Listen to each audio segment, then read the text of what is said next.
Blackwood Manor, Main Hall, night. The grand entrance hall of Blackwood Manor looms in darkness, its once majestic chandeliers now covered in layers of dust. Moonlight streams through the broken windows, casting eerie shadows on the walls. Muttering to himself, "This place gives me the creeps."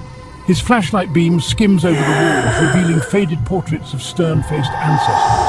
A chill seems to hang in the air. The sound of footsteps echoes from somewhere deeper in the manor. James freezes. Louder. "Hello, is someone here?" No response. The footsteps continue, then abruptly stop. James enters a dusty library filled with ancient books. A massive fireplace dominates one wall, its hearth cold and dark. As he approaches the fireplace, he notices an old leather-bound journal resting on a table.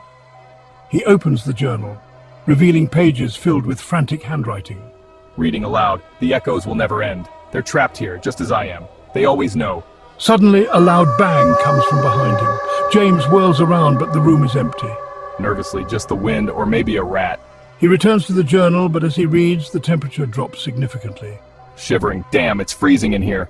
He continues reading, unaware that shadowy figures are beginning to coalesce in the corners of the room. James walks back into the main hall, the journal clutched in his hand. The atmosphere feels oppressive, as if the manor itself is watching him. The chandelier above flickers and sways, casting erratic shadows on the walls. A soft whispering begins, growing louder and more insistent. Murmuring, "Leave, leave, leave." James spins around, trying to locate the source of the voices. Yelling, "Who's there?" The whispers grow into a cacophony, and a spectral figure, Eliza, a woman in Victorian attire, materializes in front of him. Sorrowful. Help us, please. Stunned. "What do you want from me?"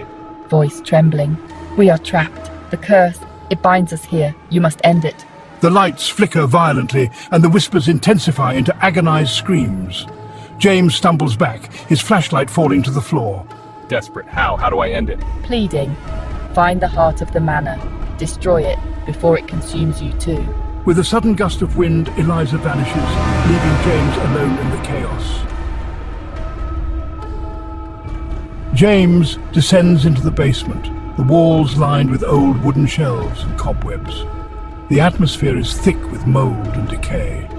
At the end of the basement, he finds a heavy, ornate door. It creaks open to reveal a small, dimly lit chamber. In the center of the room is an ancient, blood-stained chest. Breathing heavily. This must be it. He approaches the chest with trembling hands. The whispers return, louder and more frantic. Panicked. "No, not yet, not yet." Ignoring the whispers, James opens the chest. Inside lies a heart-shaped locket, tarnished and covered in dark stains. To himself, this is it. He hesitates for a moment, then takes out the locket. With a deep breath, he smashes it against the floor. The chamber shakes violently. The manor is eerily quiet as dawn breaks. The once oppressive atmosphere has lifted, replaced by an unsettling calm. James, exhausted and covered in dust, stumbles out into the main hall. The portraits on the walls seem less menacing, and the air feels lighter. Looking around, is it over? The whispering has stopped. In the distance, a faint but hopeful sunlight filters through the broken windows. James exits the manor, turning back to look at it one last time. The building stands silent, as if finally at peace. Softly rest in peace. He walks away, leaving the manor behind. The camera pans back to the darkened interior, where faint echoes of past voices linger but grow ever fainter, as if the manor is slowly fading from existence. Fade out.